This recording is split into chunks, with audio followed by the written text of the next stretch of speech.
야권이 박근혜 대통령의 탄핵에 속도를 내면서 전북 정치권에서도 여야 가리지 않고 탄핵에 나서야 한다는 목소리가 커지고 있습니다. 전북교육청은 정부가 공개한 역사 국정교과서를 배부하지 않기로 했습니다. 우려했던 문제점들이 고스란히 담겨있기 때문입니다. 지역 축제장마다 북적이는 외국인 관광객들, 상당수가 가짜였습니다. 외국인 관광객을 사고 파는 비뚤어진 전시행정의 실태, 현장 고발합니다.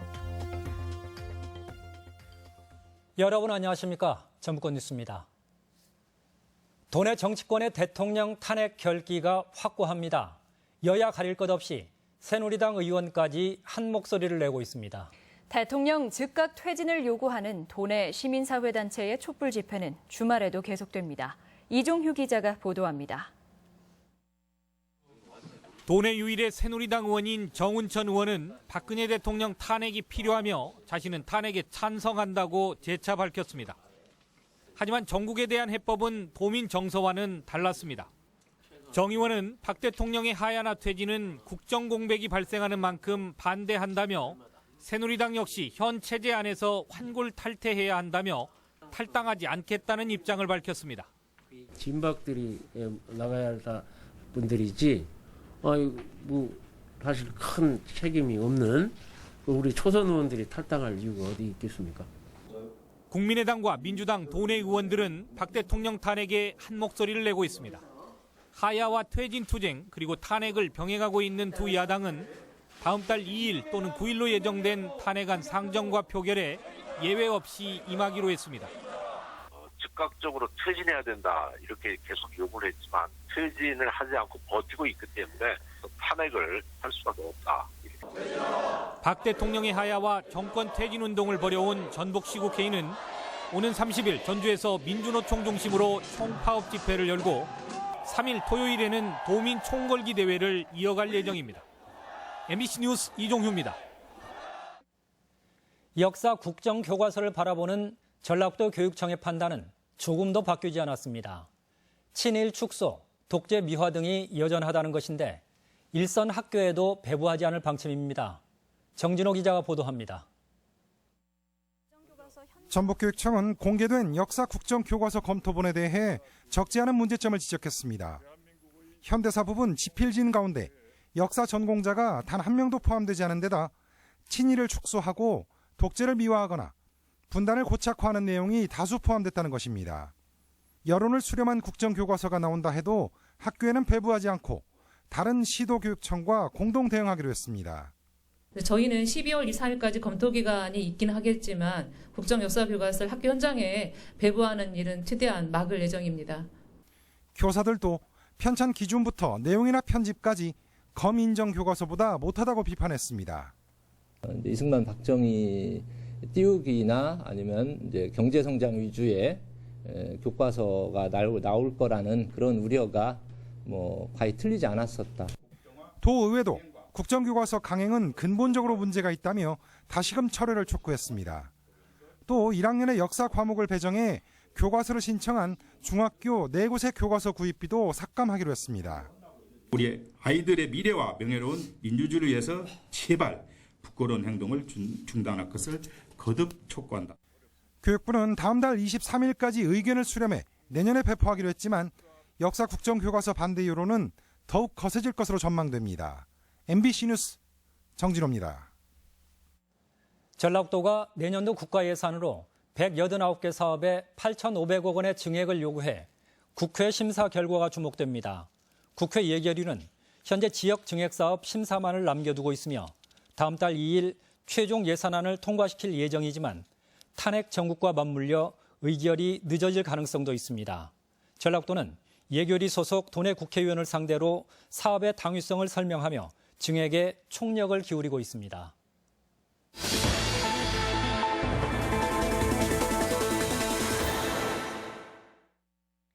최근 몇 년 새 지역 축제장을 찾는 외국인 관광객이 부쩍 늘었습니다. 지역 축제의 국제화 성과로 포장되곤 하는데 그 이면을 들여다보니 대부분 아까운 혈세를 들여 사서 동원한 외국인들입니다. 정태후 기자가 집중 취재했습니다. 전국 방방곡곡을 몸소 찾아 축제 현장을 즐기는 외국인 관광객. 해당 자치단체들은 축제의 위상 제고와 홍보 효과를 자화자찬합니다. 아주 볼거리가 있기 때문에, 체험거리가 있기 때문에 그래서 다시 오고 싶다 해서 좀 지난번에 싱가포르, 말레이시아, 캐나다, 미국. 과연 그럴까? 축제 현장에 외국인 관광객을 전문으로 조달해준다는 한 업체. 다양한 수요에 맞춰줄 수 있다며 수천만 원대 가격을 제시합니다. 느랑머리나 까만 얼굴이나 뭐 이런 쪽이 낫다는 이야기 아니에요. 그래서 100명 정도 예산은 얼마 정도 책정을 해야 되는지. 2천만 원은 좀 넘을 것 같은데요. 그렇다면 동원되는 외국인들이 과연 관광객이 맞기는 한 것일까? 이제 노랑머리들은 학원 강사, 학생들 중에서도 이제 좀 저희가 선발을 하고. 학생들이라면 여기 한국에 들어와 있는 유학생들 말씀하시는 거예요? 네, 그렇죠.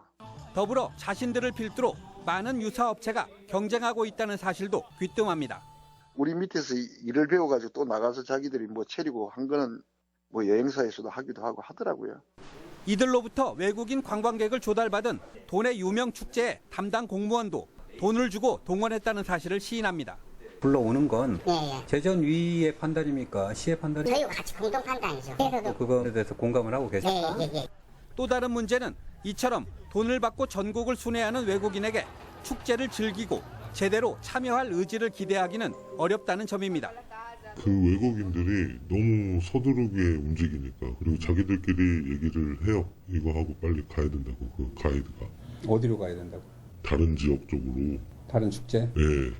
사정이 이런데도 일부 시군은 아예 축제 입찰 공고나 과업 지시서에 외국인 관광객 동원을 규정하고 있습니다.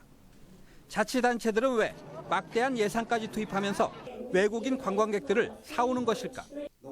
그럴듯하게 보이고 싶은 보여주기식 행정의 전형이 이면에 깔려 있습니다.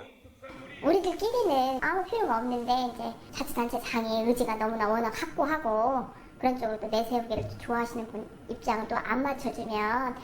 더불어 축제의 국비 배정을 담당하는 문체부의 단계별 지원 방식 또한 일선 시군이 이처럼 화려한 외형을 추구하는 이유가 되고 있습니다.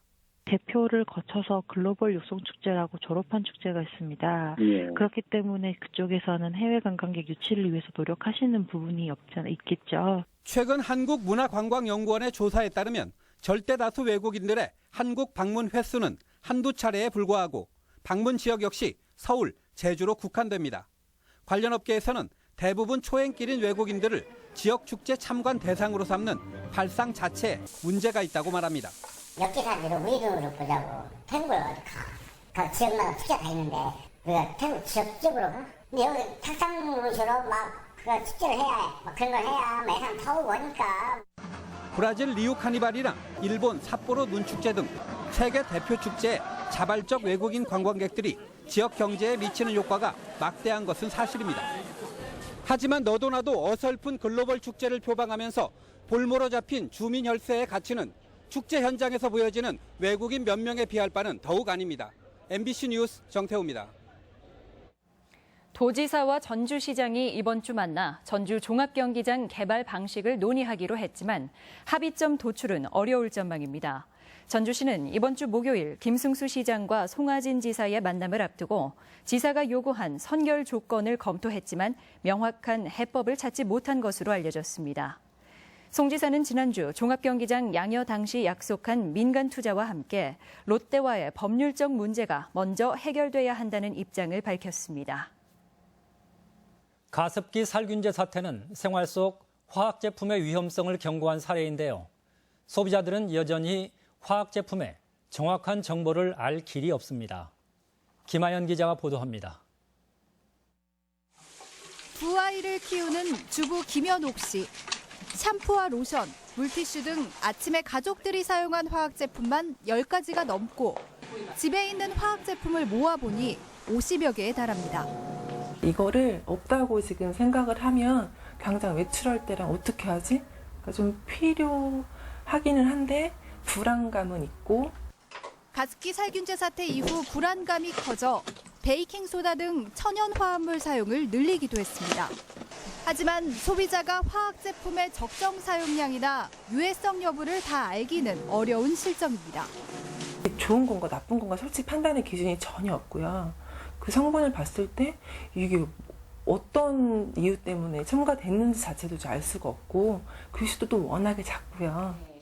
소비자정보센터가 도내 소비자 500여 명을 대상으로 조사해봤더니 가습기 살균제나 치약 유해 물질에 대한 분노지수는 10점 만점에 9점 이상으로 피해 여부와 관계없이 매우 높았습니다. 화학제품 정보에 관심도 높아졌지만 정부기관이나 기업에서 정보를 얻기보단 블로그나 카페를 통한 경우가 많았습니다. 실제 마트에 가봤습니다. 옥시 등 문제 회사의 제품은 크게 줄었지만 대부분 제품은 여전히 성분 표시가 미흡합니다. 대부분의 탈취제나 섬유유연제의 성분 표시를 보면 향료나 탈취제라는 말이 들어가 있습니다. 왜 들어갔는지 기능을 나타내는 것일 뿐 정확한 화학물질의 이름을 알기는 어렵습니다. 물질 이름이 나와 있어도 전 성분을 표시하지 않은 경우가 많고 적정 사용량이나 혼합 시 주의사항도 없습니다. 징벌적 손해배상 제도가 법으로 통과될 수 있도록 이런 걸 요청을 하고 있고요. 그다음에 이런 화학물질에 대해서는 안전성에 대한 정보를 갖다가 지금 약 30여 개에서요. 한 700여 개까지는 늘릴 수 있도록. 소비자단체는 소비자들도 화학물질에 대해 알아보고 적극적으로 문제 제기를 하는 노력이 필요하다고 당부했습니다. MBC 뉴스 김하연입니다. 신임 전북지방경찰청장에 조희연 현 경북지방경찰청장이 뇌정됐습니다. 신임 조 청장은 서울 출신으로 경찰대 2기로 입문한 뒤 서울경찰청 정보입구과장과 경찰청 생활안전국장 등을 거쳤으며 김재원 현 청장은 충남청장으로 자리를 옮길 예정입니다. 오늘 오전 7시 반쯤 전주시 성덕동의 한 제빵공장에서 불이 나 제빵기계 등 내부 400제곱미터를 태우고 소방서 추산 8천만 원의 재산 피해를 낸 뒤 1시간 만에 꺼졌습니다. 경찰과 소방당국은 목격자 진술은 물론 현장 정밀 감식 등을 통해 화재 원인을 조사하고 있습니다. 오늘의 간추린 뉴스입니다. 현 정부 핵심 정책 가운데 하나인 규제 프리존 법안과 관련해 오늘 전북을 방문할 예정이었던 황교안 총리가 방문 일정을 취소했습니다. 황 총리의 방문 취소는 행사의 적정성과 현 정부 정책에 대한 반감 등을 고려한 송하진 지사의 요청에 따른 것입니다. 민주노총이 박근혜 대통령의 퇴진을 촉구하며 오는 30일 하루 동안 조합원 12,000여 명이 참여하는 총파업에 나선다고 밝혔습니다. 민노총은 대통령 퇴진과 함께 최순실 게이트에 연루된 재벌 기업에 대한 강력한 수사도 촉구했습니다. 익산 지방국토관리청과 완주군은 드론 이용자들을 위한 드론 공원을 완주군 봉동읍 만경강 고수부지 내에 조성하기로 하고 투자 협약을 체결했습니다. 공원은 축구장 1개 크기로 내년 하반기에 착공해 오는 2020년 완공됩니다. 진안군이 겨울철 탐방객의 안전을 위해 오늘부터 마이산 도립공원 내 천왕문에서 안마이봉 정상까지 0.6km 구간의 등산로를 전면 통제합니다. 자연 휴식연제로 10년 동안 통제됐던 안마이봉 등산로는 지난 2014년 10월 개방됐으며 겨울철에는 일시적으로 통제돼 왔습니다. 간추린 뉴스였습니다. 도의원들의 해외 연수 경비 일부를 대납해 물의를 빚은 도의회 송성환 행정자치위원장이 위원장직에서 물러나기로 했습니다. 전북권 뉴스였습니다.